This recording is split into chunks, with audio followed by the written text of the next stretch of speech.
Hi there, I'm Drew, And I'm Caleb, and this, as post-apologist. that's right, we are back. How you doing today, Caleb? Oh, I'm doing good. No complaints on my end other than the episode. Yes, the episode of The Walking Dead Season 9, Episode 15.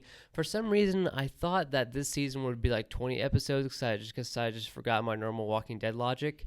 So I didn't know it was like, this is the because normally The Walking Dead is always so annoying of like, there's only 10 episodes left this season. I hate when they do that because it makes us realize just how far we are and then how close we are to having to wait months before the next season. And I guess I don't watch promos anymore because I was like this what's the word for like the almost finale?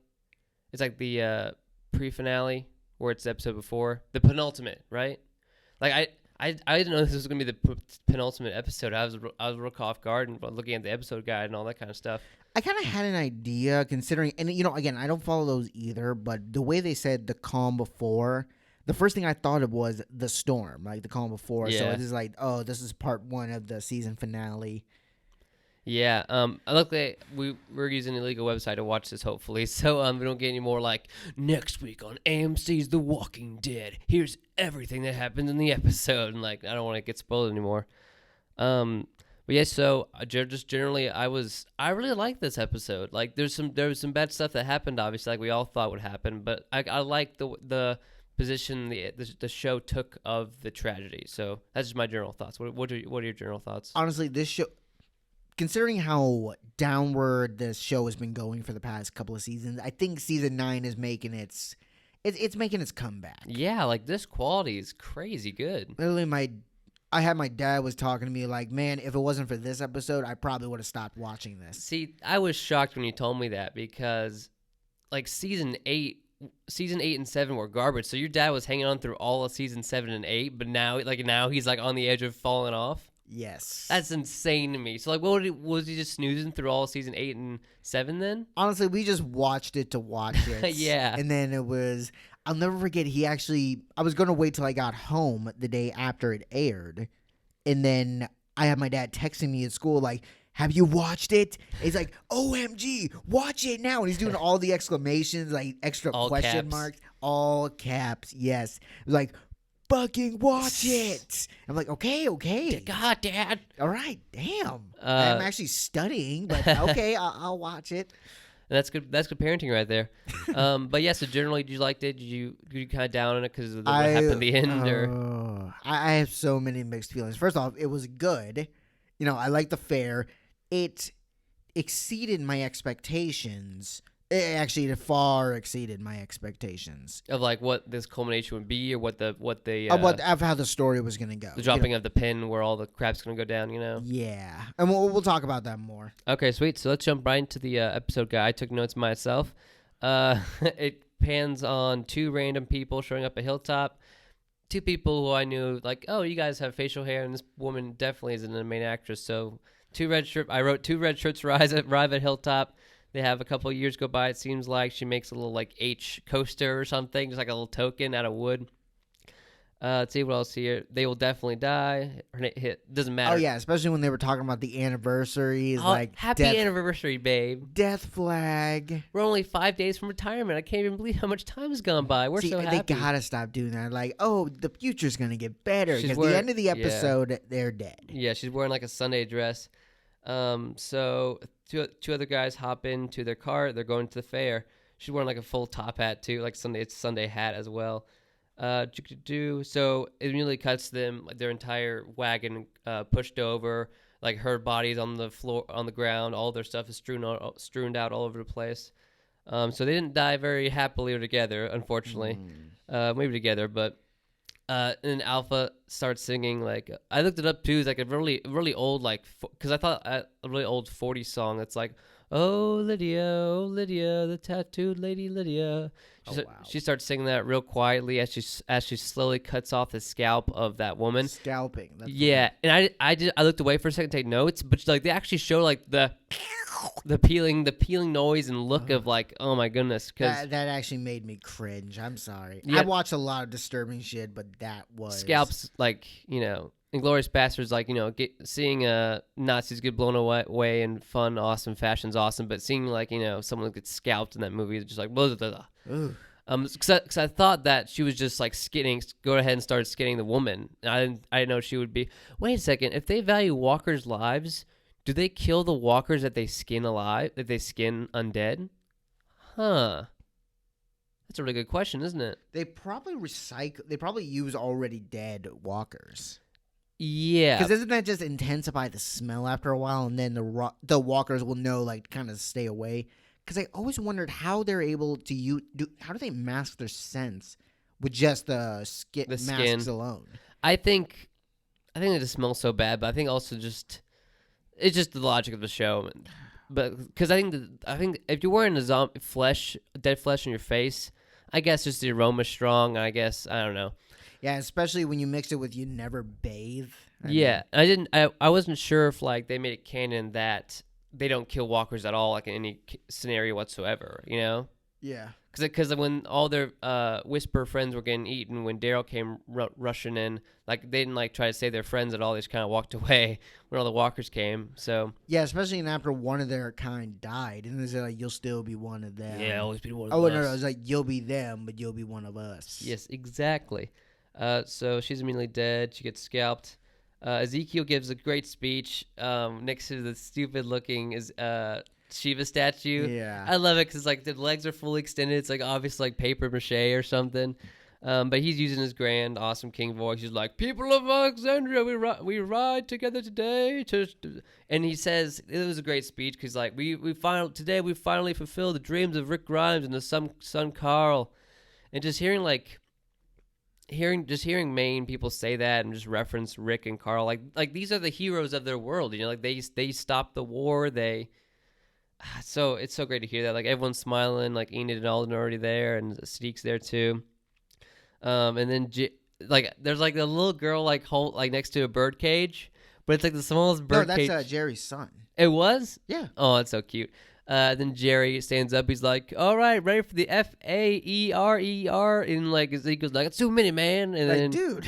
yeah, Jerry overdoes the usual, but in his typical charming fashion. And then like I guess his son, you saw it was his son. Cool. Could you tell because the hair, nice poofy hair. Yeah. So he opens the cage, but like only like 4 birds fly out, so it's not as like dramatic as he was hoping, I guess. I mean, I'm still like, how do they capture? How do you find doves in that kind of hellish world? I don't know, just nuts and a cage. Like my brother used to catch squirrels all the time. You know how he would do it? He would put up a trap like 40 feet away from my house.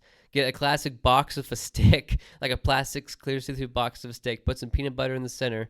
Or like he'd have the string attached to the stick, propping the box up like 40 meters away. He would have the second floor window open. So when he would just wait there all day, when the squirrel would finally come, he would pull it, and then the box would fall on the squirrel. And he caught it. It took him like days, but he finally did it. It was so funny. No, my uncle and dad did the exact same thing when they were kids, and they will never forget because when they tried to approach it, the squirrel made a horrifying like defensive sound. It did not sound like a squirrel. It sounded like a vicious monster in there. Yeah, and every time they tried to approach it, and it was gnawing through the box, so they actually had to clear out because they did not want to get near that thing. Yeah, I hear that. So what's we got here? Ezekiel sees Carol and I think most of Magnus' group leaving to go after Daryl and Henry, I'm guessing, because of course Tara's most likely updated them the information.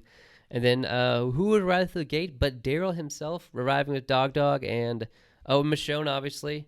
That's sweet. And there's great reunions where like Carol's like, "Judith," and she's like, "I used to draw pictures of you every day. You're my hero," and just careful, Judith. Don't get near her. Oh yeah, she just lost. Oh, sorry, I'm adjusting my mic here.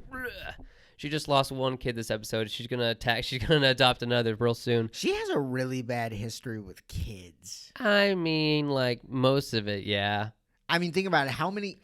But like, think about it, like she killed one of them. She lost one. Well, think about it. Every child she's ever cared for has somehow died in her custody. Her actual blood child. Yeah. What's her name? Look at the Flowers. Look at Lizzie the Flowers' lady. sister. Yeah, but like, I mean, she protected Judith for like months, probably. I guess. And then what about that kid she gave an anxiety attack and he died in a swarm of walkers? Oh, what was his name? Georgie? What was his name? Someone lame like Michael or Andy, I think it was. no, it wasn't Andy. It was that little kid who was an idiot. He was like, "Mom, mom, mom." Oh, what was his name? Someone's screaming at us, telling us right now. What is this? I can't. It was the kid who gave It was like Carl it his was like eye. It was brother. Sam. Sam, that's what it was. Okay. Yeah. Anyway, moving on.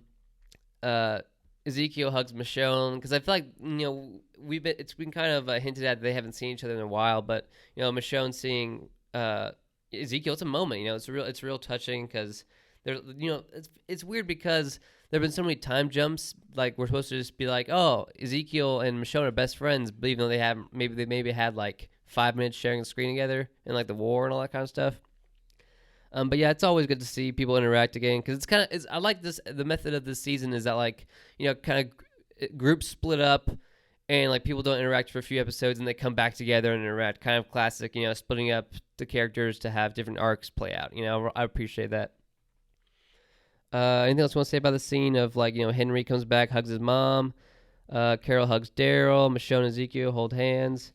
The music is really cute. Tara walks up. She's like, ugh, the plan was planned to only bring back Henry. How dare you? And so I think, how do you feel about Tara's stance on this? Because the whole Lydia issue here. It's still a mixed one. At this point, I have nothing against Lydia. She hasn't made any move to betray them. This episode kind of solidified that. And I feel like Tara is, she's just looking out for her people. So I can't really hate her for that because, after what we witnessed with Michonne, I can understand where she's coming from. Like, she doesn't want to take that risk just yet, though. Yeah, because of course, it's kind of annoying sometimes when like we're like, oh well, Daryl just had this plot line with her about accepting her in the group. But, I mean, everyone has to go through that for her to be accepted everywhere because it's a big community at this point. What's we got here next? Yeah, Judith comments on Carol's hair, which is so cute because it's got really long over time. Man, it's crazy to like not see someone for that long time, even though they're only like a wagon ride away. I'm guessing because Michonne says that all the leaders need to meet up, but I assume that Tara told people about the Whisperers, because Tara knows.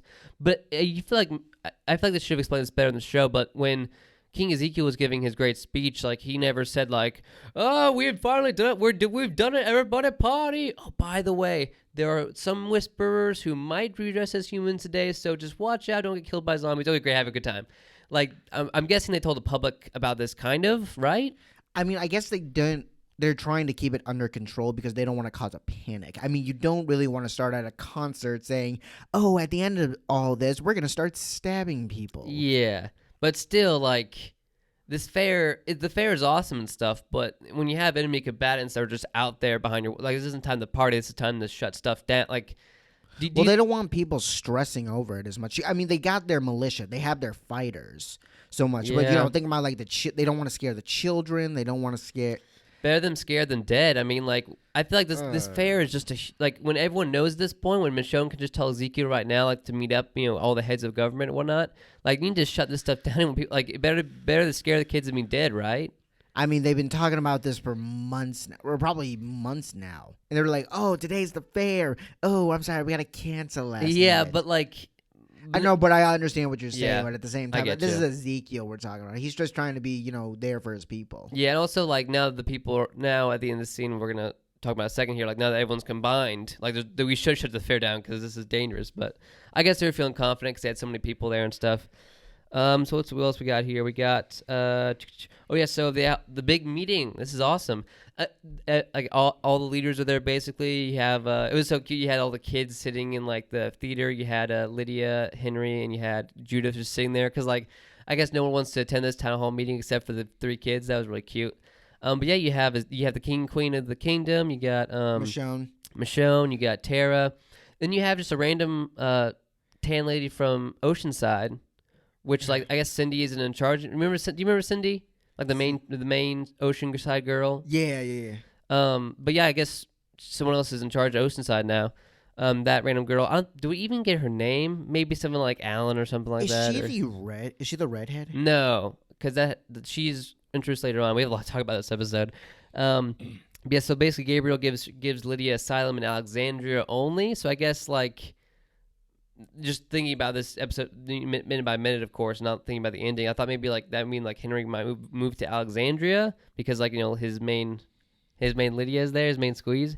Um, so Tara is not happy about this and trusting Lydia and stuff. And Michonne does like, I love this so much because the show rarely does it because you would probably wouldn't do that much in real life. But Michonne was like, yeah, I understand not trusting Lydia. I told her to run away, but Rick Grimes didn't trust me in season 3. A while ago, the prison when I rocked up there at the gates, and we didn't trust you, Tara, when you were working with the governor. Now, see, I thought that was like probably the most well scripted scene, because it just kind of brings back the old like you know think about it. While you're saying you don't want to trust Lydia because of where she comes from, think about what it was like for you, what it was like for me, what it was like for everyone. Like we all go into this not trusting each other, but then that's the whole point. We form this, and thinking about where we are now, we form this union because we all have to remember that there are things far worse out there. Yeah, it's us against them at that point. But yeah, it's great references like that where Tara just can't. What's Tara gonna say that? Where it's like,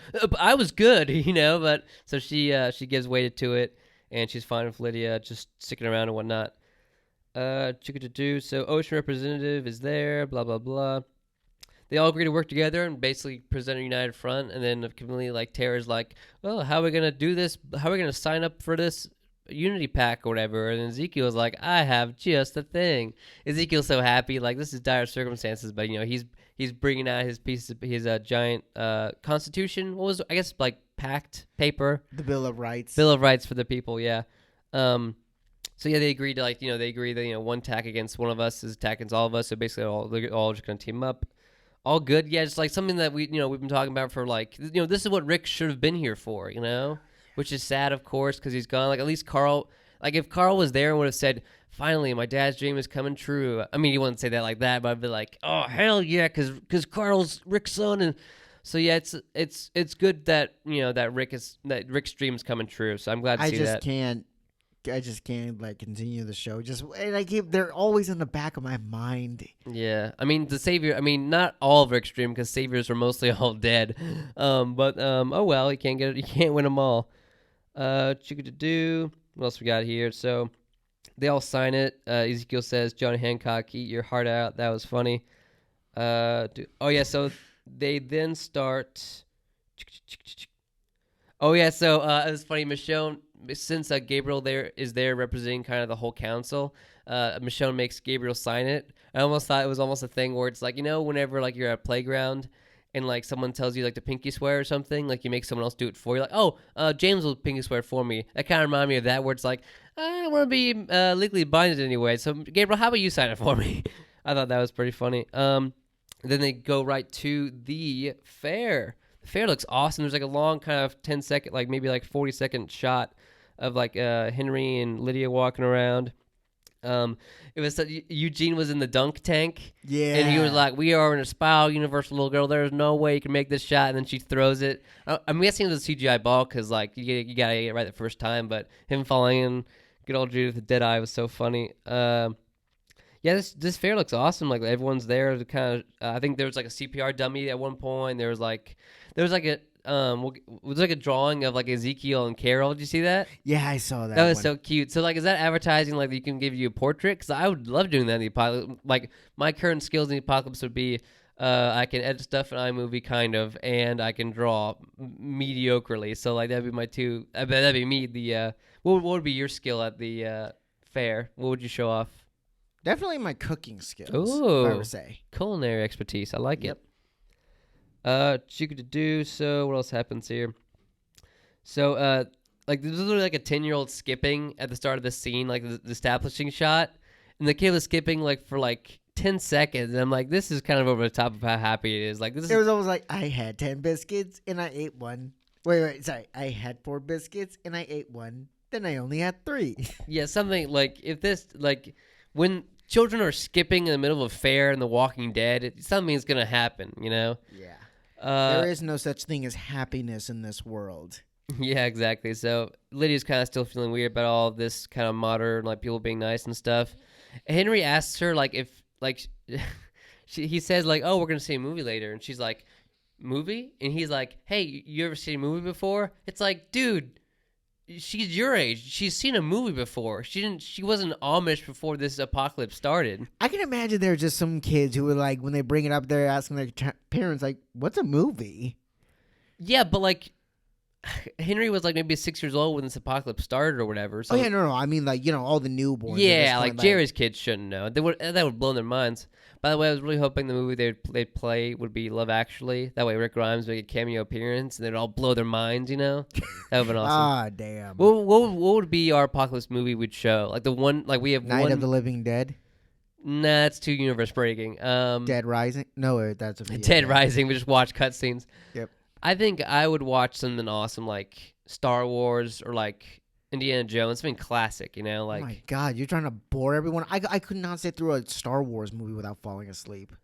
Maybe like a late one, maybe like Return of Jedi, or like because any But movies. then how are they gonna know what's happening if they don't? They just Oh, that's a fair point. Yeah. Finding Nemo. Yeah. So. Ooh, hold up, Avatar. Oh, that would be a good one. That would actually that would absolutely blow a kid's mind. Or like any of the Avengers movies. Yeah, that's definitely a good option too. So Daryl has a motorbike now. Did you notice that? Yeah. So I'm guessing that was Negan's one that he had in storage or whatever, maybe. I'm not sure. Now I'm trying to remember. Motorbikes are the more electronic ones. No, I take that back. It's that's like a moped. It's like electric. I'm sure motorcycles can, but like I'm guessing, yeah, they just recycled / reused Negan's that Judith was able to sharpshoot him off of. Which I still have a problem with of like, how is there any gas for this motorbike and how much gas Yeah, I'm is in sure the tank? they had to find some way to like convert it into like you ever seen like vegetable oil cars? Yeah, and they kind of did that with the Saviors. But I'm just wondering, like, now that the Saviors are all gone, if they're like canola oil business making, like, how they power any of this?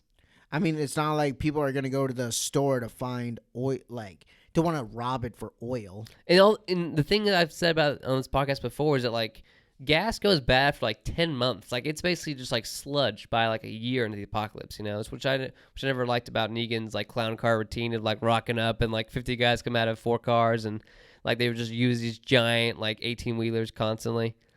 So Ezekiel says very triumphantly, Ezekiel, I love you, man, but just stop bragging. He's like, our son is taking a girl on a date to the movies tonight. Oh, God. And Carol says like, everything you just said sounds impossible because our son's a total dork. And yeah, it sounds impossible.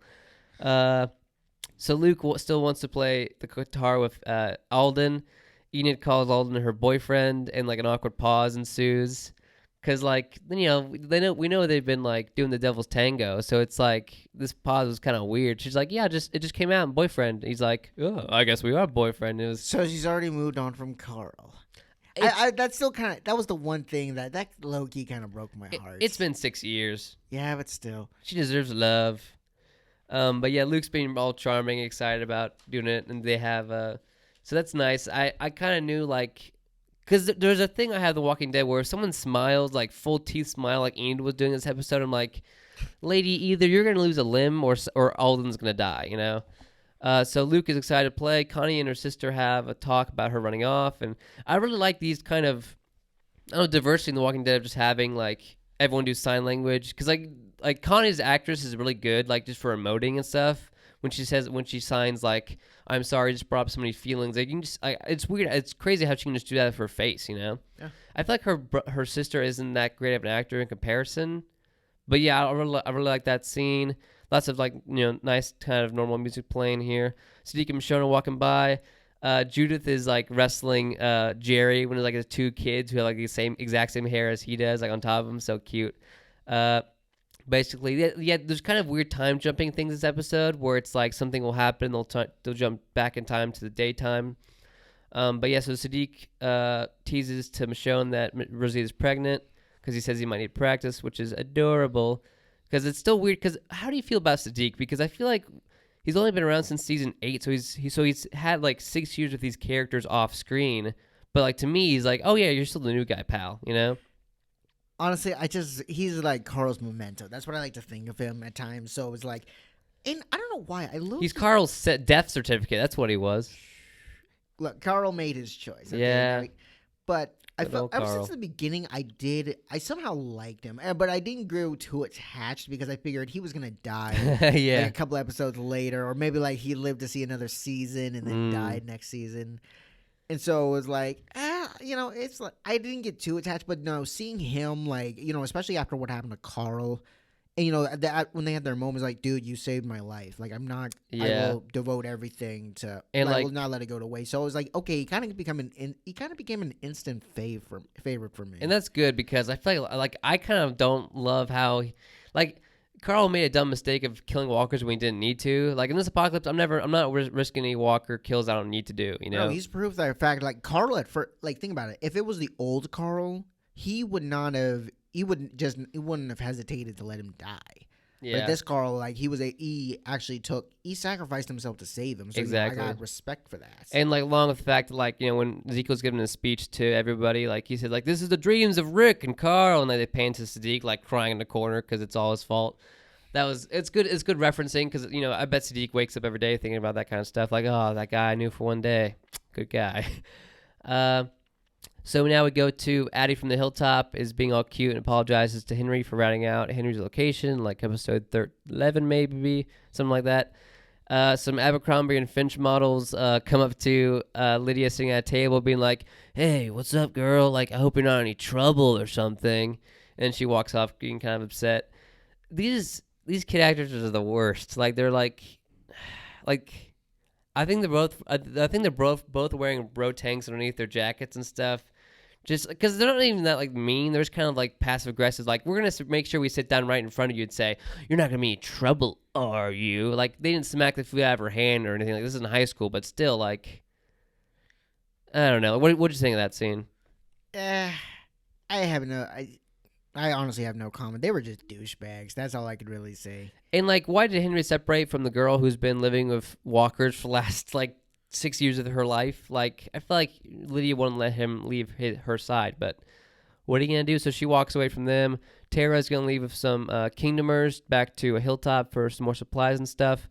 I guess, like I said, like maybe I guess it's implied that they told most of the kingdom about the Whisperers, but I guess they didn't. That's so dangerous. I wouldn't be surprised if next episode people are like, hey, what the hell? You didn't tell us about these Whisperers. We were just supposed to hang out at this fair and watch Blade 2 on the movie screen. But yeah, I'm just concerned if that might be an issue or not. So let's see what else we got here. So basically she's walking with like some of her like Top Guns leaving. She says like she tells them to go ahead of her and she'll wait behind for a little bit, right? That's right. Yeah. She gives them all fist bumps. Unfortunately, some of her last fist bumps on planet Earth. But there were some good ones though. There's some good fist bumps in there. Yumiko and Magna leave with I guess with the whole group. That's right, the whole group of Daryl, Carol, and a bunch of other people. A few red shirts thrown in there. Because they're going to the hilltop to reinforce them, because that's what they agreed to in the meeting beforehand. So Daryl says goodbye to Connie, asks her to take care of Dog, and the way he like kind of mouths like, "Hey, like, give you dog," like he's like scooping up the spoon into his mouth, kind of like because he doesn't know sign, so he's just kind of like doing some charades with her. You would think Daryl would take the time to learn sign language. I mean, he doesn't got a lot of time on his hands, but like currently, but. Yeah, that was funny. Like when she like turned her head, like he had to like grab her like really fast and quickly so she wouldn't just walk away, because there's no other way to let her know that he needs to talk to her. But yeah, he stares at her as she leaves. She's so cute. Like maybe this is maybe Donnie's gonna happen. The Connie Daryl relationship. I wanted to be happy besides just Dog. Like because Carol's already taken. How do you feel about that relationship possibly blooming? Wait, which one? Between Connie and Daryl. Honestly, I would be happy if that was thing, because I don't know. I think even if it doesn't butt into a romance so much, like I like the fact that there is someone who's just very social with Daryl, because he always kind of portrays like he's like the lone silent type. I mean, the only other one was Dog. Even then, I don't really see much like conversation happening. Yeah, I mean, you can tell how creative he is with the names. That's one thing. Yeah, and if you look at the scene, Daryl almost cracks a smile as Connie walks away, which is like, man, like, have we ever seen Daryl smile? Holy shit! Never? I'm trying. I want to say a couple of times, maybe. Maybe like when he named Judith Ass Kicker. One time, I think when they first met Jesus, when him and Rick were driving the truck and they were kind of singing. I want to say, He was annoyed with his song choices. Can't even. but he eventually sang along. But then after We want to be happy. What can we say? So Ezekiel offers for Kingdom to become Daryl's home, but he's like, oh, I'll think about it. Once I find Rick, who may or may not be dead. Yeah.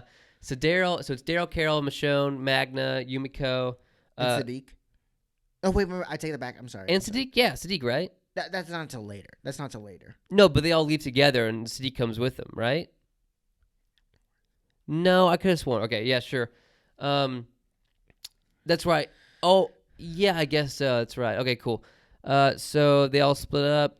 It cuts to my favorite character of this show so far, Ozzy, aka Jack Sparrow, Captain. He's wiping out some zombies, clearing the road, doing a good job, doing his job well with a wrench. It's really dumb because like that DJ, the Savior guy with long gray hair. He was like, "Man, I need to get me one of those." Like, dude, it's a wrench. It's not it's not like a Oblivion sword here. Yeah, but they're still quite effective. Yeah, quite effective. Pretty cool. Man, I love this guy. He's like, it's gonna be dark soon. Like he's talking like he's combining his cowboy and pirate accents. I love it. They show the crew the tipped over wagon. They find a trail going away from the wagon, and just this is kind of, I mean, Daryl. When it's people who live out in the wilderness, Daryl must know it's a trap to be like, oh, they drag the bodies this way. Let's follow it. I guess so. They split up. Yumiko goes with Daryl, Carol, Michonne, and that's it. Yeah, and then they counter, Ozzy, Alex, and DJ. Yeah, and they all interact and they split up. So they confirm that Yumiko and Magna are girlfriend, which is cool. One out of, I think on the Wikipedia it's like she's like the 9th LGBT character, and like maybe like the top like 4 who's still alive. Oh my gosh, we lost Terrace. We lost another gay person. We lost Jesus. We lost Tara. Man, that's crazy. We're getting to that. People have already watched this, so we're just gonna. We already know that happened. Obviously, yeah. Spoiler alert. Sorry. Fair enough. So they split up. Do you want to go through like all of like what Daryl sees from now on, and you just want to go back to the kingdom later on to kind of like flashback stuff? Okay, yeah. So basically, so Daryl and then the group, it kind of transitions to night. And they get attacked by walkers. Real quick, walkers. So they do what they do. They take out walkers. They kill walkers. Take names. Yeah, being careful about and then whisperers begin to surround them. Yeah. And then Beta kind of comes out of the woodworks. I didn't want to say literally. Yeah. He's like, man, all you had to do was give us the girl. Yeah. None of this would have happened. I won't ask a second. Like only that man can whisper when it sounds loud. He's like, you didn't I can't do it, but like he sounds so loud even when he's whispering. Like I bet when he yells, he like shatters a tree. Jesus. No, he sounds like Abraham from Us when he was yelling like, "Oh!" Yeah, I'm sure he'll yell eventually. No, but I'm sorry, I can never get over the fact how tall he is. Like even if he doesn't do anything, just standing right in front of him. He has 2 goals for his service. When he services Alpha, he acts as her kind of bodyguard and second in command. He also blocks the sun from her eyes constantly. Well, I mean, wouldn't it be from the back of her head? Well, depending on the direction. Direction of the sun. What are you going to do? I mean, think about it. Can you imagine how bad the sun has to feel like, especially on those hot, musty walker? Oh, imagine. I just thought about that. Wearing the walker masks in the sun. I kind of imagine, though, like it's almost like skinning a deer, where if you skin off the top part of the deer's fur / pelt, it won't like smell it. You know what I mean? Like when you skin a deer and you see like a stuffed deer on the wall, like it doesn't smell anymore because it's been proper like. I've never skinned a deer in my life, so I have no idea. Yeah, but like, when you see most pelts, when you see a bear rug on the floor, it's like from an actual bear. Like it doesn't smell bad, So I think it's kind of like that, maybe. Yeah, it's not like they have to clean that stuff, but I don't think the Whisperers have access to that. And human flesh is a little more complicated because like fur is like easier because fur is like a scalp or whatever. But yes, they do what they do. I hate how they kind of have a flashlight, even though Daryl's already like, because when you have a flashlight in the middle of the Georgia woods, just like black. I mean, it's pretty gives you away, which I'm fine with. But so they get surrounded, and then I think Alpha, we assume is Alpha, has a gun on him, telling them to drop what they have. I still don't like how like when only the Whisperers and Judith have guns now. Maybe that gun's empty. I think the Highwaymen had like some muskets or something, but like. I mean, it's like this finale is the finale like the part of the show where they're gonna be like, all right, guys, we've played as much as we can with guns and with arrows and knives. We're gonna go take out the AK-47, switch to semi-automatic. Give it. Everyone gets 5 bullets. I mean, honestly, thinking about it now, it's possible they save up the guns. Think about it for a legitimate emergency. And like, but this is like when you're going like. When you're going out after the Whispers, or at least going back to Hilltop, like carry a pistol that has at least one shot. I don't like, you know what I mean? Like, because like I really hope the next episode, like they're not all just carrying like their AK-47s and infinite Walking Dead ammo, because like that wouldn't make sense, right? I wouldn't be satisfied with that. They explained it like, I can't believe we've gotten to the point where we're busting out the last of our ammo. I hope they better say a line something like that. Well, not the last. I mean, what's his name? Eugene's still making bullets. Is he though? He seems more interested in playing RPGs and flirting with a pregnant woman. And getting in dunk tanks. With 2 baby daddies. Jesus. But yeah, so speaking of Jesus, he's dead, unfortunately. But so yeah, basically they split up. They tie up all the people. She's all mad that, like, you took my daughter away from me, talking to Daryl and stuff. She says, like, you have nothing we have that there's nothing that you have that we want. She basically, she separates Daryl from the rest of the group. She takes him to like kind of a cliff edge, at shotgun point. Shows him the entire like. I was hoping this because the comics is awesome because like it's Alpha bringing Rick to the top of like a skyscraper, basically like even like an 8-story tall building, where like it's just an ocean of walkers. So like this was impressive, but like it wasn't like from the comics like an ocean of the dead. But yeah, so did you see that coming? Because like this is like the one weapon that the Whisperers have is the walkers, and I feel like so far they haven't been utilizing that well. But since I think that was her way of threatening them, like you don't want to mess with us or else a super herd. Like this is big. No. That's a fucking not an army. No, there's another word for it. Horde. No. Come on, what are you thinking of then? There's a term I'm trying to think of. Armada. Ooh, that's good. But no, I'm thinking cool Legion. People. Legion. Okay, yeah, so that's definitely, because it's weird because, like, at this point, the Whisperers should be, like, now that they discovered Kingdom, they should be aware that, like, this is a big community. Like, I think the Whisperers maybe are, like, 50 tops. Like, what do you think? Like, maybe above 50? Like, I hope they don't, like I said, I really hope they don't do, like, pull, like, a Sanctuary Saviors where they have, like, 1,000 Saviors that can just use as red shirts constantly. Because I feel like they're only, like, maybe, like, 50 Whisperers, maybe?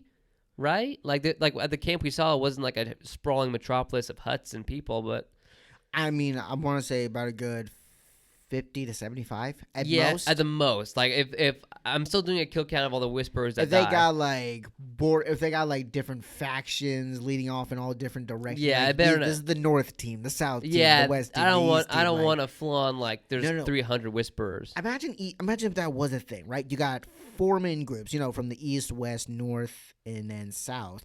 And they each had let's say they each led 3,000 walkers. Oh yeah, like the amount of walkers they can like just conjure up to just because like that's the one weapon they have against people with guns and people more organized and people with horses and stuff.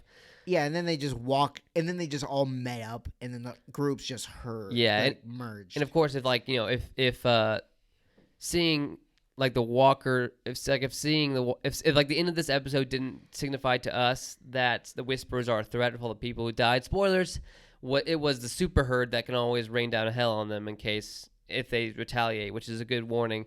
Daryl asks Lady Pants Alpha if she killed her daughter, which we'll get a flashback we'll get to in a second. So basically, she just lets him go. It's real nice of the Whisperers to give Daryl back his crossbow. Like, I thought, like, oh, man, they're going to take his crossbow again. But they just let him have it. They just let him have his crossbow and sent them on their merry way. I guess because it's weird, right? Because you would have figured they would have taken, like, all of their weapons if they... Because it's the kind of thing where it's like, they didn't kill Luke and Alden. Maybe they took their weapons. But they kept Luke and Alden alive to trade for Lydia. But then when they kill all these people from all the communities, they let them keep their weapons and just tell them to walk away. Well, I mean, they got a whole army ahead. They all have a whole army of walkers. I don't think they have really need for much weapons. Yeah, it was very kind. I thought Beta would like snap in half of his own two hands or something and just. Oh no, he just crumble it. Into Oh just yeah, paper. exactly. Just like, Paper ball. No, it's like when you crush a can, just like that. Yeah, just takes a big bite out of it. That's what I was expecting. But yeah, real kind of them to let Daryl keep his signature weapon and along with Michonne's katana. But yeah, we'll just get to the end right here. We'll go back to all the flashbacks that happened. But yeah, they walk up on a hilltop and something happens. So we'll pause right there and we'll go back to the flashback here real quick. So flashbacks to Carol leaving, a Whisper wearing the red shirt at the beginning of the episode. Oh, that's right. So basically, yeah. So Ezekiel and Henry are like, oh, our mother is gone. What could go wrong? And then it pans to the girl who we saw at the beginning, of the red shirt girl we saw from Hilltop. She's wearing her hat, and she's using her hair. Yep. I thought she was skinning her body at first, like for a walker skin, but she's actually skinned her scalp just for a wig. That's amazingly, incredibly terrible, man. Yeah, I knew. You know, when I saw her scalping her, I knew just for her hair. I knew. I had a feeling like that was going to be what she was going to use it for. But that's still sickening. It's really smart though, because she's wearing a hat. But wouldn't it smell? Maybe it's fresh. I don't know. That's a good question. Like when Ezekiel and her talk, he would have been like, I can help you anytime. Oh, it sounds like a weird magpie on top of your head there. Let me help you. Oh, human scalp. Oh, Whisper. But well, that's why she had the big ass sun hat, and everything. Yeah, but I feel like that would have kind of smelled. Maybe not at that point. And then it cuts to Eugene making a radio relay. So have you read the comics again? I forget. But so at this point, like Eugene wanting to make a radio like to connect the communities is really important.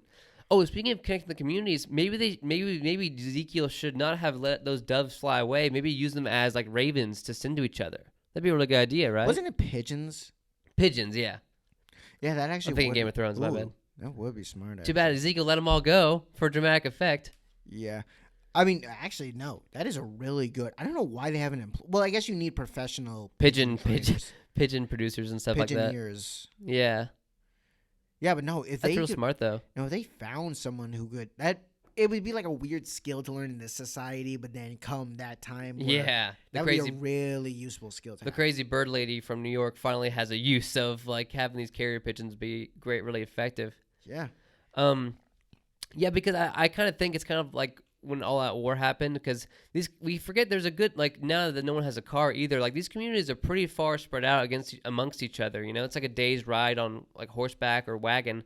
So like if something goes bad like in Alexandria, like Hilltop and Kingdom won't be getting there for a while. Like this is like, and so is Ocean Top seems like the farthest away, but yeah, it's risky, you know. Like I'm worried about what could happen, like if a sudden attack happens at Hilltop, for example, and like you know, no one can get there in time because like someone has to ride away to tell someone they're in trouble.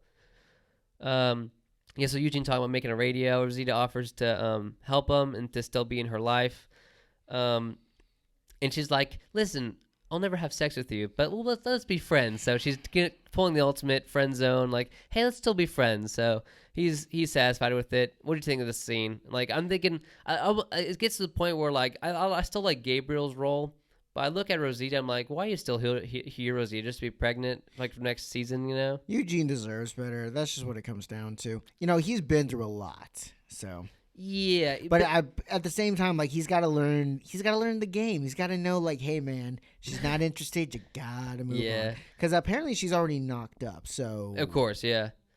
So he even offers her to play like an RPG, like Dungeons and Dragons with her, and she's like, don't push it, which I thought was cute. Because it's really cool for them to play. Like, I really hope there's like a scene of like before a big fight happens, like Eugene's like, well, I rolled my wizard 50 points, so now you have the Cape of Calazar, and now I roll my wizarding dice, and I see what my retaliation will be. And, like, you know, like Judith playing with him, and Judith's like, that's not fair, and he's like, I don't care. I do reckon that you were wrong, little girl, and being all funny about it. So that's nice. We'll get to a minute about who I think should have died this episode, but that's not really matters right now. But Henry looks for Lydia. He hides. He talks to two girls, which we see one of them later on. Tara's talking to Gabriel about being a good leader in Oceanside and like kind of being all leader like Ocean. Oh gosh, Tara. She's like, oh, we're all gonna work together. We're all gonna train. We're all gonna learn how to work together and learn our strengths and weaknesses. It's all gonna be okay. I'm a great leader. And Gabriel's like, yes, you are, Tara. And then winks at the camera with his dead eye. So yeah, nothing foreshadowing or anything bad happening there. Just let me know if you want to stop at any scenes to talk about it. So yeah, Tara being the leader of Hilltop. Hilltop's gone through a lot of leaders in the last few years, so hopefully Tara has a long and prosperous reign. So Alpha Alpha has a fun conversation with Ezekiel, which is like real like this is out of order, but who cares? She's being real sketch. I mean, maybe people are weird in the apocalypse, but she's like, I do reckon it'll be a long winter. He's like, I can help you, my dear maiden, and being all sweet, but I like maybe draw some red flag somewhere. I don't know. Do so. Tammy, which is Earl's wife's name. Remember her? She wears the Tammy Rose Sutton. Tammy Rose. The one with the bandana. Bandana, yeah. And the new baby. She's like, I'm going to name him Adam after the first man. And Earl says such like a funny old man. He's like, I knew Adam in high school. He was an asshole. And she's like, I thought you were the asshole. He's like, we're so happy together with our new child. Oh, God. Juke-a-do. What else happens next? Walking Dead always uses this kind of same tone for all their dark stuff that happens, or like kind of ominous. It's always like, dun dun dun dun dun, but it's like real kind of like piano keys, like real high. It's kind of cheesy. I don't know. Have you ever noticed that? Like every single time, like Negan's giving a monologue, he's like dun dun. I never noticed that. No. Yeah, I mean, I feel like the music's been pretty good so far this year, and whatnot. So Enid makes fun of Alden again. She's like, "Don't worry, I'll." Enid Alden finally starts beginning to sing with Luke. Luke's being all charming. She says, "Don't worry, I'll only make fun of you for the rest of our long and prosperous lives together." Ha ha ha. Ezekiel talks to Alpha, like I already mentioned. They got popcorn at the theater. Henry and Lydia kiss at one point because she's like, I feel bad because people are going to kill all of you especially. She's like, nah, it won't happen. And he kisses her. And then they all meet at the theater. Oh, no, it's right. Oh, wow. So they split up or something because Lydia's sitting in the theater alone watching, like, the oldest cartoon ever. How hard is the license Finding Nemo to watch the movie, you know? You know, my dad was joking about, like, I wonder if there's a Blockbuster there, like, in that world. Yeah, because when did Blockbusters close down? Well, yeah, I mean, I was telling him, like, well, think about it. You would go to any department store and find a DVD of anything. Exactly. Like how rated is the DVD part of, like, Walmart these days, you know? But, like, it's real funny, too, because, like, it's just, like, real, like, 60s style, like, people slipping on banana peels in this cartoon. Well, something for the kids. But, like, all the adults were like, this is the funniest thing I've ever seen. Like, it was, like, real over the top. Well, you know, they all still need a little laughter in their lives. I guess so, but just, like, seeing all, like, these, like, bearded Walking Dead veterans going like, I mean, I guess it's the first. You know, movie it's like when you seen in go a while. it's like when you go to a kids movie with your kids, and then they bring in some stuff that actually makes the adult laugh. Yeah, like Spider-Man Into the Spider-Verse had great comedic effect that I laughed at. But I feel like for the 60s cartoon where, like, it's Tom and Jerry slipping on banana peels, like, I'd never laugh out loud at any of those things. There's not a day where I don't watch a Bugs Bunny and I don't chuckle to myself. I gotcha. So Alpha sits next to her and I guess drags her away without being suspicious. But maybe before Alpha sits down next to her daughter, that's when she, like, kidnapped everyone from the kingdom and stuff. Or she sent her goons to do it. Like, they were all disguised. Yeah. Well, I guess they don't really need the disguise. All they have to do is take off their masks. Take off the mask. Like, hey, can I get a bath? Because they're just covered in muck and gore. Oh, God. Book of the do. So, I like saying book of the do. It's my word of the day. How do you spell book of the do? Don't ask. Book of the do? Book of the do. Book of the do. There you go. You got it. Book of the do. There's no L's. That's right. So Lydia confronts Alpha. Alpha's like, I feel like maybe I wish Alpha would have given her a threat at the movie and been like, if you talk, my people are in the audience. We'll kill every child we see if you yell. Because if I'm Lydia in that situation, I'm surrounded by people. I'm like, hey, this is a whisper. Somebody help me, please. Like, but You know what I mean? Because like she didn't have a gun on her at all. She didn't give any I threats. mean, as far as we knew, she probably could have hit something in that dress. Yeah, but still, like, I really doubt if that's my mom at that point. I really doubt she'd stab me just because I wouldn't follow her. You know what I mean? Like, I feel like she should explain that better. But I mean, come on, we've all seen Alpha at work. You know, Alpha style of parenting. yeah, what are you gonna do? So she's like, I risked. I laugh at this line because it's so funny. She says, "I risked everything for you. You're my bug." Do you remember that? She literally said that. You bitch slapped me, and then you killed my daddy, and among all other things. Yeah. So Alpha cleans up pretty nice though. This is like what the actress actually looks like. Honestly, it took me a minute to until I heard the voice. I was like, no. That's not her. She actually looked, dare I say, attractive. Yeah. What do you know? Good for her. So like, yeah, Lydia says like, "Oh, I know," and she didn't even have to say it because I think maybe Alpha always kind of knew that she knew. But she's like, "Oh, you were never one of us," and she says that but she obviously wants her daughter to be protected.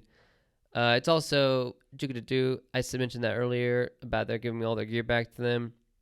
Alpha's crying, like she has like one tear. She's doing like right in the middle of the camp, and then that one whisperer sees her, and she's like, "Come a little closer, buddy. I gotta tell you a secret." No, I'm wondering how does someone like able to cry just one tear out of one eye? Yeah, whenever I cry, I'm always like, No, but even then, like it's like say you watch like a really sad, dog dying movies. Like I don't cry out loud. Yeah. But like I tear up. It's can't help it. But it's like both my eyes are kind of. It's not the one like in the movie where they do exaggerate the one tear. Just I think though that like whenever I do like one teardrop, it's always after like the death of one person or like something that's not actually that dramatic. I'm just trying to make myself cry because it's emotional. But yeah, it's our thoughts on crying. So I hope we got a lot out of this. Close the podcast. I think we're good. So no, unfortunately. So I think we're ready to go right towards the end here. Daryl and the group. She says like, "Oh, I've marked our border," and he's like, "What the hell is that supposed to mean?" As half the audience says that, and half the comic book readers go, "Oh, here it comes, baby! Down the hatchet it goes." They walk up to the hill, and I believe we see 10 poles pretty close together, just flapping in the wind, and there's some weird circles on those holes on those spikes from a distance. So. Caleb, you did not see this coming, so were you shocked? Were you expecting a foot to drop? Were you expecting Michonne to be dead? Like, what were you expecting at this point? Honestly, what we saw, I knew something bad was going to happen. And, I did read bits and pieces of the comics, so I kind of figured, like, they'd be getting to that eventually. But, I still, at first, and I was trying to mention this, I didn't want to mention this earlier till now. This whole time, I thought there was going to be like a massacre at the fair. Like the Whisperers would start to invade and start stabbing people left and right. And yeah, I thought it was going to be like this, but that's a good prediction to take too, because like and it sounds like something they do. It's the biggest target, obviously, as well, which is what I was worried about this whole time. I'm like, guys, like, is there a good perimeter on the guys on the guards on this? Or this was equally as impactful. Yeah, gotcha. This was just as equally impactful. So yeah. So they cross the hill, and gosh darn it, we're gonna go beat people person by person here. We'll probably. In my notes, I'm like, no. So 10 people dead. Their heads are on spikes, and they're still zombies. That's a fu to every one of those communities. To like cutting off someone's head is one thing, but like still being kind of like semi-alive. Like in the French Revolution, they used to put like monarchs or whatever on like the top of poles and like wave them around. And like they say like that a human head can be alive for like 6 seconds or something, which is like crazy and terrifying. Well, no, they say the brain is still active for about a good 24, 48 hours, I believe. 48 hours. I know, that's an exaggeration. That's a long time. What are you going to do? So the first one we see is Pirate Guy Ozzy. No! 2 episodes, man. Come on. He was so great. He was all like, No, I remember when he was talking to them like, now you owe me 2 movies. Yeah, he has this great dumb line, but he was able to stare down the camera and be like, "Well, I do reckon you owe us." Like he had the kind of like raspy kind of cowboy pirate, like, "Well, guys, you owe us 2 movies now," like being all cool. God damn. Dang it! Then his friends So, yeah. Alec and DJ. Yeah, so we got Pirate Guy. It cuts to Red Shirt, which I didn't even realize was his friend from earlier, who was a highwayman. The long-haired guy from Alexandria, who's DJ, who's also Savior, the kind of gray-haired guy, kind of gray hair all around. The hot redhead from Alexandria, Frankie. Earl's wife, Tammy. Come on, she just got a baby and everything. She was too happy, though. I mean, I was expecting. I mean, for anyone who's wondering, I'm a comic book reader. This shocked me in the comics because, like, in a comic book strip, basically, like you have. I mean, I'm not gonna explain how a comic works, but like when I read the comics on an legal website, I slowly scrolled down and like I saw like I was just going no, because I had to scroll down myself. I'm like I like took a second between each scroll. I was like no. But yeah, so hot redhead from the fair. So I'm like, good Red Shirt. Actually, thinking back on it, I was trying to think, where did I see her? She was originally one of Negan's wives. I mean, oh no, really? Wives. Yeah. Oh, I didn't know that. Cool.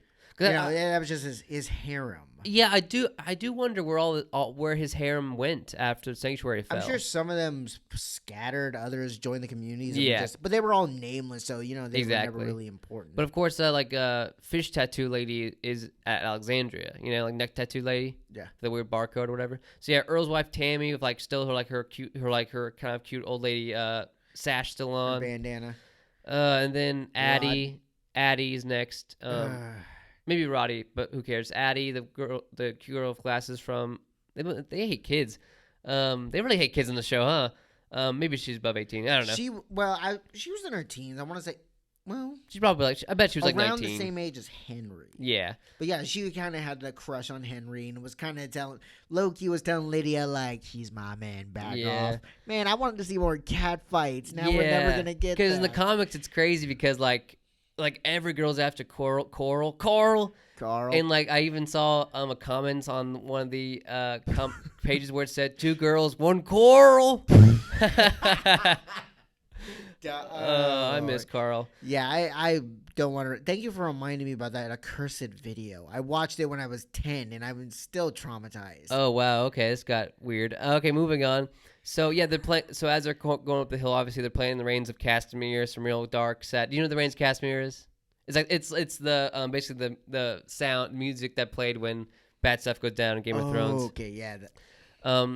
So yeah, Addie's gone, and people are like kind of coming back to community, being like, "Hey, have you seen so and so?" I hated that when they were just like, "Hey, I wonder where he went," and then it just showed them. Yeah, because it was and with like Earl's wife Tammy, like it was like it was Connie and Earl holding his baby, and them looking around for his wife. Oh, dang it.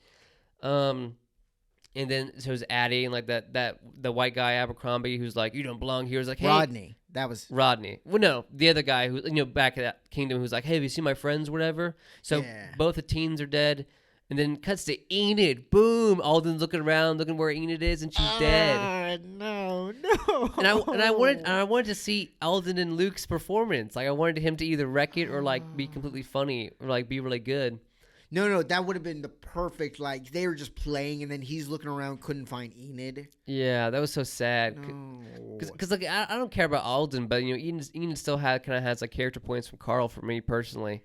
Well, hey, Enid, if you're listening, tell Carl we said hey. Alden or Enid? Enid is right. So Enid's dead.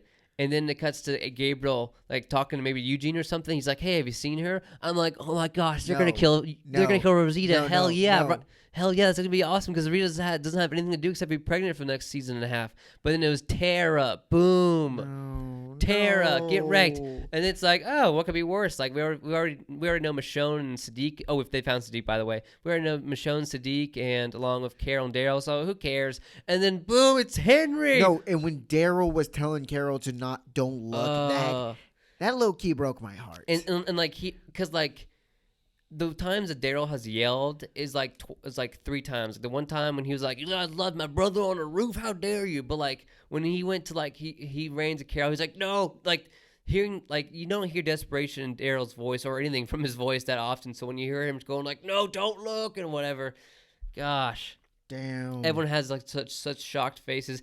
In the comic strip, there's even like Rick. R.I.P. He's still in the comic, of course. Like him having the most like comically like full face on for all that having like full like Green Mask. What was that movie called? Green Mask? The Mask. The one with Jim Carrey? Yeah, like being full shocked face, but The Mask. Yeah. yeah. So Yumiko's with him too, but yeah, and Henry's dead. What the? Ugh. Again, They- they see perfect character development, and then they decide to throw it Man, out. like, we did it with Carl. Everyone like that, so I'll just kill Henry. No, because now, oh my, see, because I was thinking like Henry's going to be the next Carl. Exactly. And now- They kill no, Henry. What the heck? Jesus Christ, they had him when he was a kid, and then they only had him as an adult for just this season, right? Yeah. Like, what the fuck? Because we've even seen Henry semi grow up on the show. I mean, like over the course of like 2 seasons, compared to Carl, it's been like 5 seasons. And just when he found love. Yeah, he's probably gonna get some pretty soon if Daryl doesn't cock block him again, and then boom, beheaded by his own potential. He was like, damn. I wonder what he was like mother-in-law. at the last moment, like, damn, I should have slept with her. Yeah, what are you gonna do, man? So I don't want to die a virgin. I really thought they were gonna end the episode right here. I'm like, man, because like I said, the way The Walking Dead can balance death on the show with because when season 7 opened and Negan just beat Glenn's head in, like that was just dark and like there's no hope whatsoever. But then it doesn't cut to black. It cuts to black. I'm like, oh my gosh, it's over. But then it cuts to Sadiq giving us a cool speech. P.S. Before I kind of summarize the speech here, do you think Sadiq's a good actor? Sadiq? Yeah, he did a pretty good job. I feel like, No, he killed it at that final scene. Like, yeah, he's getting kind of teary-eyed and stuff, but I'm like, because like this is a huge, like what happened is huge because like we didn't see any of these characters die on screen, even though they deserve it. Like that's insanity. But yeah, so Sadiq gives this, like, I thought it was over. I'm like, man, they're going to end this episode here, and this is the penultimate episode. What the heck? And then they go to Sadiq giving a speech very quietly, might I add. Like, there's like 100 people in front of him. He's like, yeah, we're here today. Like, talk. Like, I want someone to be in the back being like, talk louder. We can't hear you. Because he's just kind of, talking kind of quietly, not that loud. But so he says that, like, oh, yeah, they all had us tied up in a barn. We were all scared. But Alpha told me to tell you to make you scared, but then he didn't want me to tell you this story. And then Ozzy, my main hero, my favorite character in the whole show, Captain Jack Sparrow himself, the cowboy, he runs into with his. It's so ineffective too. Like he comes in with his wrench, he starts hitting whisperers on the wrist and such. Hey, that's still just, you ever gotten hit in the wrist with something blunt? And Yeah, with it's still socket cool. wrench is gonna hurt too. I mean, what are they going to do afterwards? Like, it's not like, oh, I'm just going to have to use my teeth. They're going to go full walker this time. Yeah. So then, and like GJ came, and so did Alan Wake or whatever the red shirts guy was with him, and like everyone fought back. I think at one point you even see Grandma Tammy like throwing like nunchucks around at one point. No, she had the shovel. She had a shovel. Yeah, I thought I was, but like it was so funny because she's like, she's an older gal, so just seeing her like wheel the shovel back and forth, pointing I at think people. the only one who did not contribute at all was Rodney. Yeah, I think he just like kicked it. I think he just fell over No, he on was his just side. no, he was just on his knees looking at her like, what the heck? What should do I do? But But, no, yeah, that was probably one of the better, and that made me feel slightly better. Like, at least they didn't die like like Glenn. Like, yeah, like punks are they just on their knees. Like they I- fought. Like, he says they fought like hell. They I'm fought like hell. Yeah, because like, I'm glad they didn't cut to a montage of them getting decapitated one by one and then Henry being last. Oh and- no, it would have been as what's his name? She had the garrote, like the beheading garrote. Oh my gosh. Do you think that's how she did it, or do you think they just did the I think sawed them? a Garrett would take a lot. I think she'd get tired by like the 10th person if she's garroting them all. Well, you know how it took her what, like 10 seconds, less than that, to decapitate that one girl. Like, yeah, it's very comedically so. But yeah, so I really like this because unlike like Herschel dying or Glenn and Abraham dying, like this gave their death literally meaning of like Sadiq said, this is meant, like she meant to separate us and teach us that being together is the only thing that's going to keep us not alive or whatever. But what we should learn from this, and what she foolishly kept me alive and around for, is for me to tell you that like they all fought like hell. They didn't even know each other, but they still fought like family. And I'm like, yeah, this is like, Rick is fist pumping himself from whatever hospital room he's recovering from after 6 years. Maybe he's in another coma, as far as we know. But yet, like, this is what this show is about. Like, fighting together like hell to defend your family.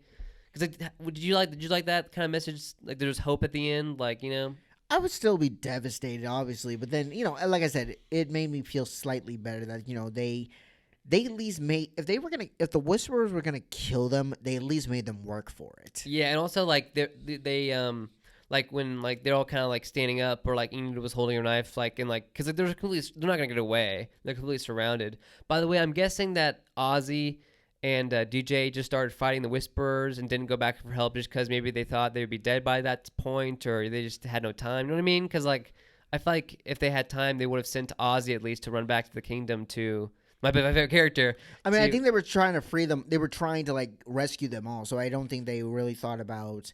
They kind of just went in there swinging. And because I assumed that maybe like Alpha like monologue saying like, "Oh, we're gonna kill you in 3, 2, 1," and then like Ozzy runs in and saves or tries to save them. Because maybe they didn't have enough time to go back for help, which I kind of had a problem with. But I kind of accept that explanation for it.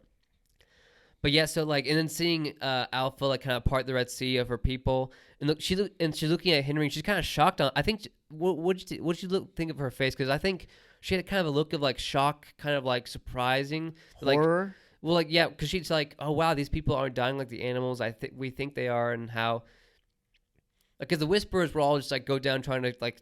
I feel like the Whisperer would just go down one by one trying to sell each other out, but like she's like, oh wow, these people are really rebuilding society, and like they're really like fighting for each other even though they don't know each other. I really thought that was powerful because like Reigns of Castamere are still playing or whatever, but like she sees like the look on her face was really good. I think it was a really good moment for both Henry, a good moment for it to end Henry's character on because like Henry didn't smile, but like he almost gives her a look of like, yeah, this is what we'll do because we fight together. This is what the world is now, Yeah. What'd you think of like her? What's your interpretation on like kind of her face in that scene? I think first off, the Whisperers made a horrible mistake. They killed people, but they gave birth to a bunch of monsters at this point. Like now they have set out the warpath. So I believe that's the look of like, a hope that kind of can be birthed from a despair. Yeah. And, that's just the. It's not really so much like they're gonna seek vengeance, but they're gonna seek justice. Yeah, and like look on her face of like, wait a second, this is gonna be a lot harder than I thought. Because I feel like the reason they killed these 10 people is just so like Alpha can maintain her role as leader and not to look weak, because it's all about strength in her community and all that kind of stuff with the Whisperers. But yeah, man, it was kind of weird though how like Ozzy and crew like ran up to help him, but then like all the Whisperers in the back just stayed there and didn't help them at all, or like didn't like go in there to fight them off and help their own Whisperers as they were just getting killed by like Tara, and they were, you know what I mean? Because they were just standing back. Yeah, it's been shown that they're not really so much indifferent to abandoning others. Yeah, like they were like we're so shocked that the people came for him or whatever. I thought it was kind of weird how they just kind of stood there and didn't do anything. But obviously, like they couldn't win the fight because they were surrounded, I guess. But I gotta add to my kill count for Whisperers so far because I think maybe one of them died. Maybe a couple of them, especially when they were in the woods at night. No, I don't think so. I don't think they killed a single Whisperer like Daryl did. I don't think. But yeah, I think Tara grabbed a knife and like stabbed one at one point or whatever. I'll add to my kill count definitely for that to keep track of the Whisperers numbers if they're going to turn to Negan clown car saviors or if they're going to become kind of consistent. But yeah, and then it cuts to black after Sadiq gives his awesome speech. Everyone's kind of agreed that we need to work together and all that stuff.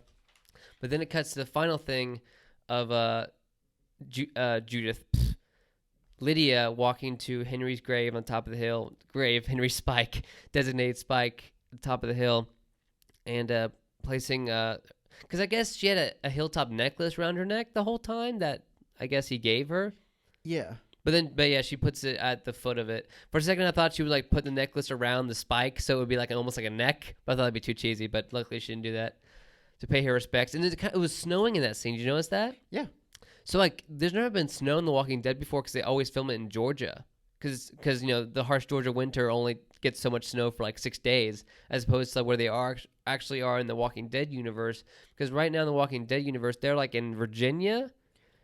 I believe so because I remember Gabriel was telling them like, man, that's some fine Virginia. Exactly, but Virginia gets a good amount of snow, right? It's kind of up north. You look at it for me. So that's kind of, then cuts to black at that point. So obviously this episode's called The Calm Before, and obviously you can just fill in the gap there of the storm. But yeah, my final thoughts of man, it was. I have some problems with how they not with how they killed people, but what people they chose to kill. Did you find out what the weather's like in Virginia?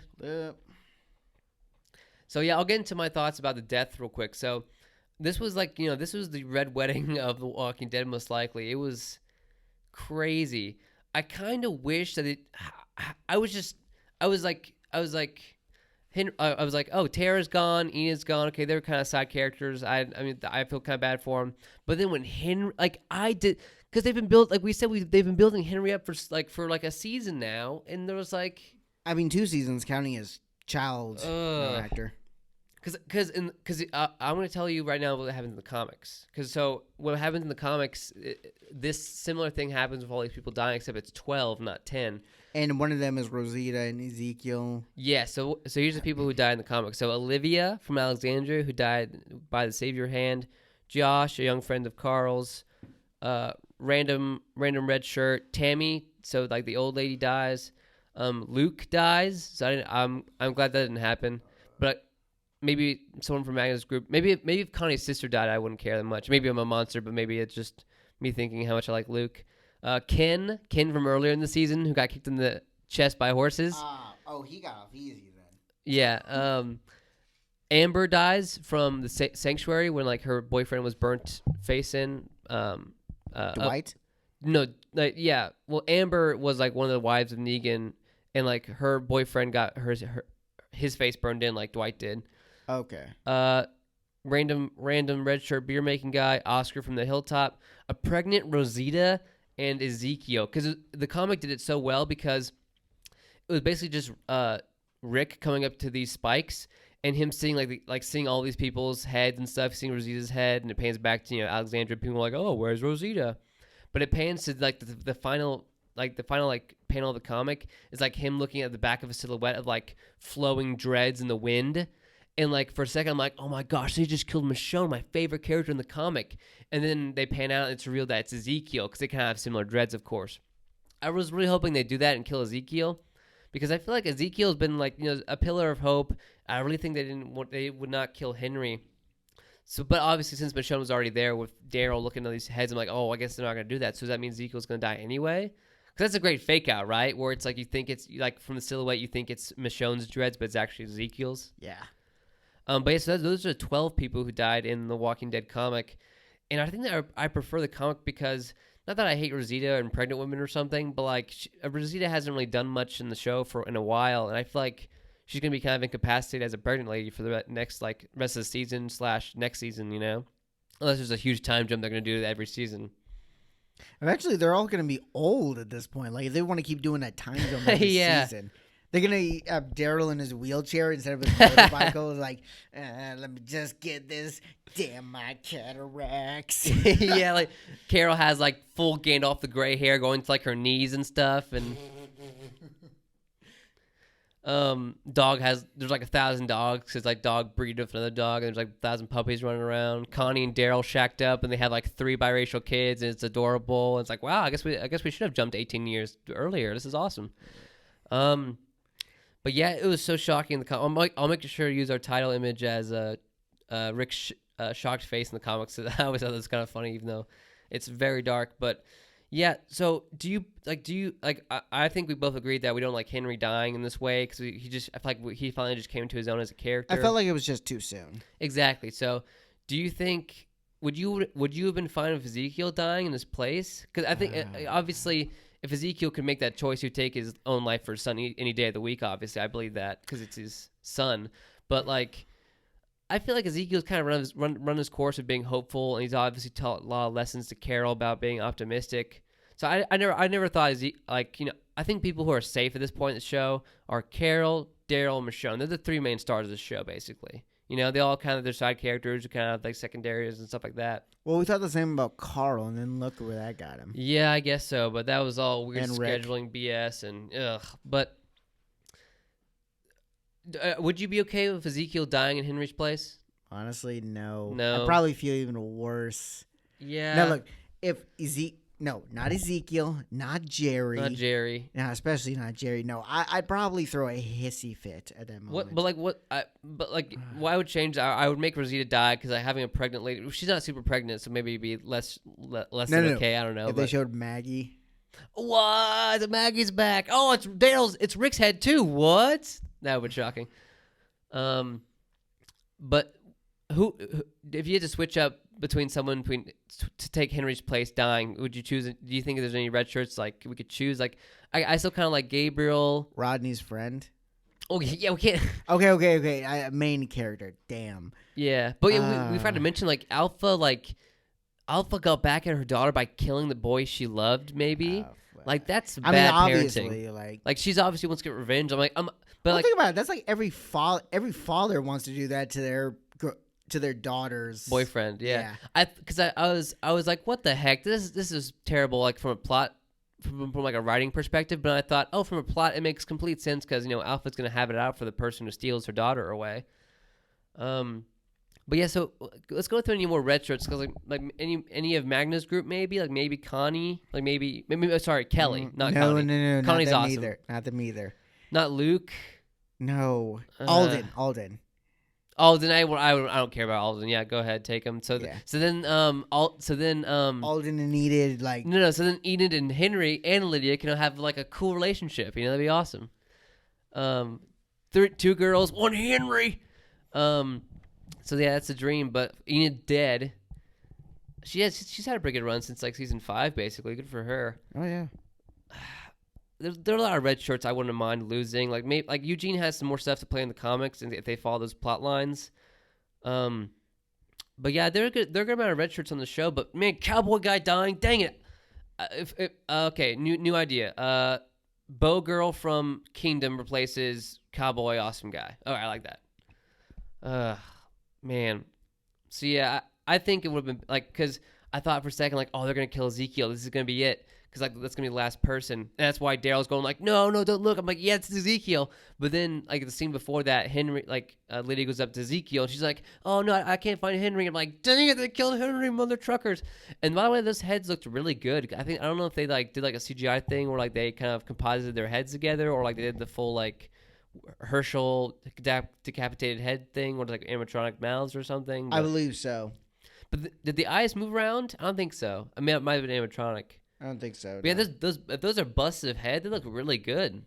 Yeah, I mean they got the equipment, and you don't think they got the experience doing stuff like this? Yeah, and people obviously have gotten mastered of the craft at this point of decapitating people. So, yeah, man, that was rough. Like we've had a lot of bad deaths in the show. Like Rick, who cares because he's alive, so it doesn't count. Carl was so sad and dumb because.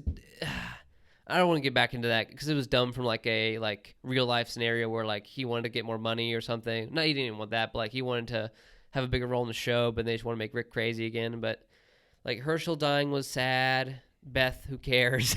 Tyrese was really sad, wasn't it? Did you like Tyrese? Tyrese? No, yeah, he was my favorite growing up. And growing up. Through the series. Yeah. And his death was I still low key kind of feel depressed about it. Yeah. Glenn died twice, so kind of like who cares? And we kind of thought he would die anyway. Abraham was cool. Man, I mean, this is the biggest like they've had some bad stuff in the show where kind of dark stuff of like kids killing kids and people eating people. But like this isn't a great like set piece of like a huge like, oh, this happened, because like the Red Wedding in Game of Thrones, like everyone on TV and their godmother talked about that, but like this is making it pretty high in the records, I think, as well, because when it comes out of nowhere, man, yeah. And they've been just setting up so many red shirts this season as well. But dang it, that cowboy guy was the best, Ozzy. Gosh, so cool. I wanted him to be like, if I wanted him to marry Connie or something. I don't know. Well, I think it wraps it up. So do you have any predictions of what happens in the season finale next episode? What's going to happen? Oh, by the way, do you think anyone will blame Lydia for all this crap? Oh, most definitely. Yeah. Especially Carol. Oh, No. Oh, this is gonna be bad. Oh yeah, because is Carol going to go down another? Yeah, and, because Daryl comforting her reminded me just like when she saw Sophia, like Daryl's like right on the ground with her. Remember that? Like he was the only one to comfort her, like kept her back, just like it did with Henry. Man, she lost another child. Dear Lord, maybe she'll adopt Maggie from Aaron or something. Or no, then she'll start raising Judith, and Michonne's like, She's no, mine now. Yeah, you stay away. and Michonne's like, I've had too many. I'm not gonna have my kids stolen again. Give me back, Carol. But yeah, Carol's gonna have to go through all those ringers again. Oh, gonna be so much mourning and crap. Dang it. But yeah, it was a little confusing also logistically of like how exactly all these whisperers are able to kidnap these people and like what and like so Sadiq was with a few. So you mentioned me, you whispered because I got it wrong. It's gonna go, but like Sadiq left Kingdom with some other people, or did he get kidnapped from the fair? No, I think he got kidnapped by the fair, I believe. But I could have sworn he was with the group that went to like the overturned wagon with the cowboy guy. No, because wasn't he? Yeah, he was with. Because he with. Oh God, Was he with them? I don't think he was. He was. I don't think he was at the fair at all. Was he? He was at the fair. He was at the fair. Remember, because he talked to Michonne about having kids. That's right. So it's possible he was kidnapped, and Alpha let him live. Like you said, to tell the story. Yeah, I think kind of logistically and logically, it's kind of crazy how they were able to kidnap everybody so conveniently. In the comics, it kind of didn't make any sense either. But hopefully, there'll be like kind of an offhand comment where someone's like, "Dang it, I knew we should have toughened our security, or we let our guard down." Foolishly too, because they were partying their butts off while everyone's getting kidnapped. But people are going to feel guilty at this point.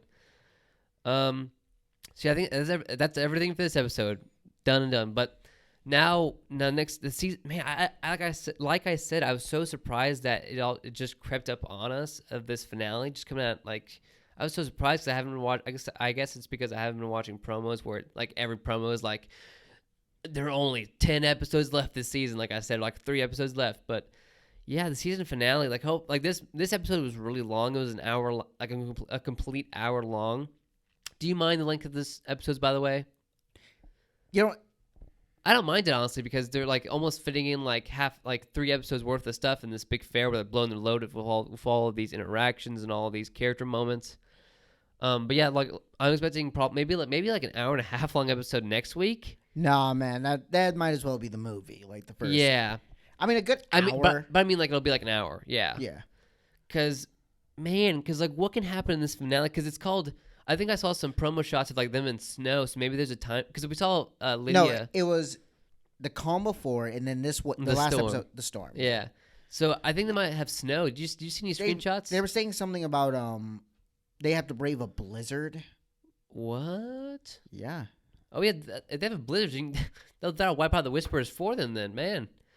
I mean, the Whisperers have to have some method of surviving. Yeah, I guess. So they're just going to get in, like, Alpha's crappy little, like, twig hut and, like, just shiver like penguins.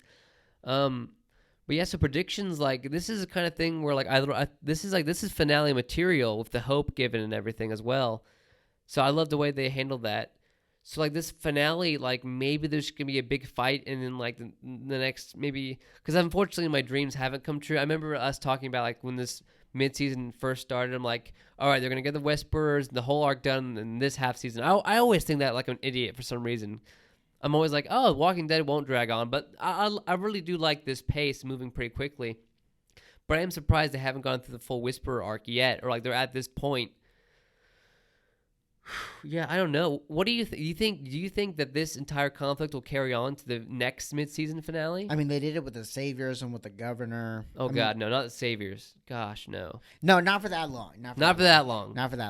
But I feel Lord like But I feel like the next season it's gonna be 16 episodes. They're gonna have to find some way to deal with it. Like, let's say average, like 16. All right, we're gonna make a thing. We're gonna make a rule right now. Like there's new directors, so they know they've hopefully learned from their mistakes. So if the Whisper arc battle lasts more than season 10, or like it ends at season 10, I am not watching this show anymore. Like the Whisper arc, if you want to keep this momentum going, keep it consistent, the Whisper arc should end at the mid-season finale of season 10, right? Like I'm not like if I'm your dad at that point, I'm bailing if the mid-season finale of season 10's like, oh, gotta fight the Whispers again next week. See you in 2 months. Like, no. That's not gonna work on me this time. What do you think about that?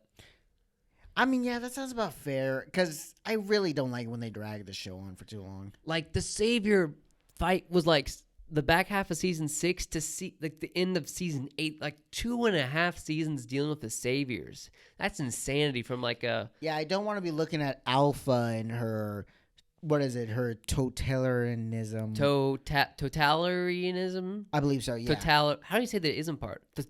Ism? Totalitarianism. Let's call it that. Yeah. Her dictatorship. 3, 4, 5 whole seasons. Yeah. Because I like she's interesting, but I feel like a lot of her character beats have already kind of played out, so now it's just the fight time, you know? Yeah.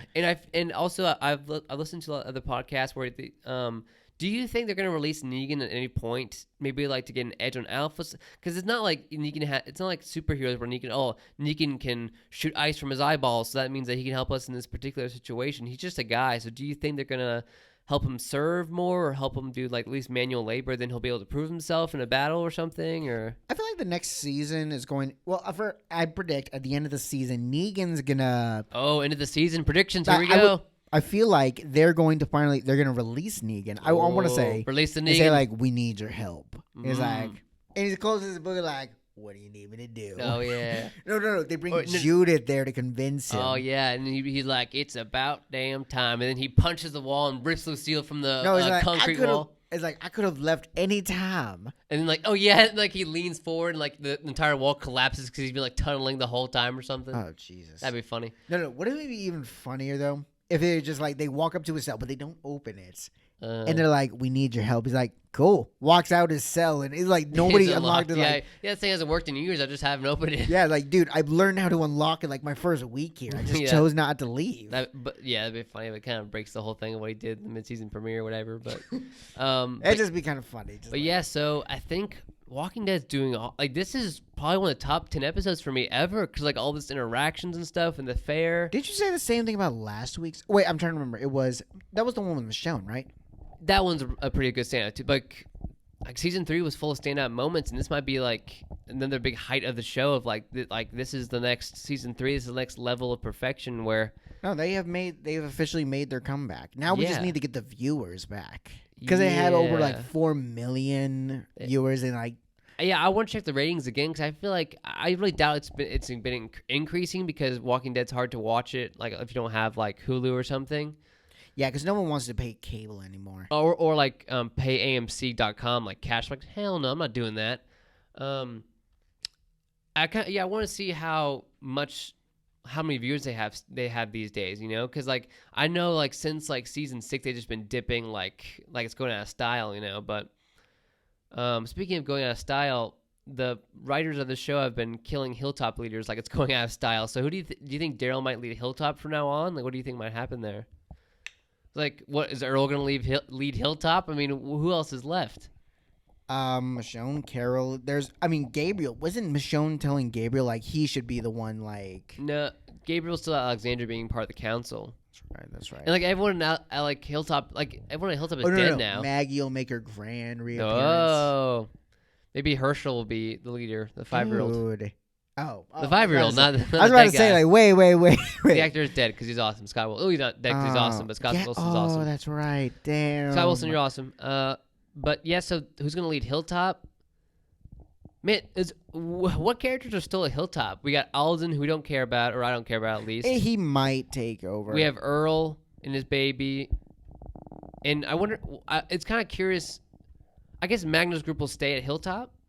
That's a possibility. But yeah, I figure like Alden will probably be. Yeah, because it's weird for like Magna to be like, hey, I just got here, but I'll be in charge, you know? Oh, God. But yeah, I think it wraps I figure they would probably pull some bullshit like that. Nah, because she's so new. She didn't know anything about that place. But yeah, think about it. Like all Hilltop people are like, Jesus is gone. Gregor Klein, what's his name actually? It's Gregory's gone. Man. Oh my God, they really. There's so many red shirts at the Hilltop now because like there's like no main characters. No, I'm thinking like they could not stick with a leader for Hilltop. First it was Jesus, and then after his death, like Tara was supposed to be the leader. Yeah, it was Gregory, Maggie, Judith, almost Jesus, Tara. Jesus. And now maybe Daryl. I don't know. But I think I mean, it's either Daryl or Alden. Those are the only ones that make the most the only sense. people left there, like, it was Earl gonna lead him, being a single dad as well. But yeah, I think that wraps up for everything we're gonna talk about this episode. This is kind of a longer cast, but this is a chock full episode. I really hope the finale's good. I'm really excited for it. Man, I'm excited for it. I'm don't know what to expect. Like, I don't know, like, cause it's the kind of thing where it's a finale. Cause like it's weird because like the deaths have already happened for kind of like before the season ends. But like there's still gonna be a fight that's gonna happen or something, you know? Like there's gonna be something that's gonna happen. Like is Rick gonna come back with guns blazing, double like he's akimboing like 44 magnums, one in each hand, like throwing cowboy hats, like hey, you get a hat, you get a hat, you get a hat. Like I don't know, but I'm excited for it. So I think you have anything else to say? Well, I just have to save it up till next Sunday. I'm sorry, next Wednesday, because that'll be the season finale. Yeah, man. God, wouldn't it be a shame if the show got canceled after that? No, it's been renewed for season 10. Yeah, obviously, it was a joke. Oh, but yeah, like if the show ended like season 8, I'd be like, that's crappy. But if it ended this season, I'd be so mad because now I'm invested again. But yeah, that wraps it up for today. So I'm Drew. And I'm Caleb. And this is Post Apologist.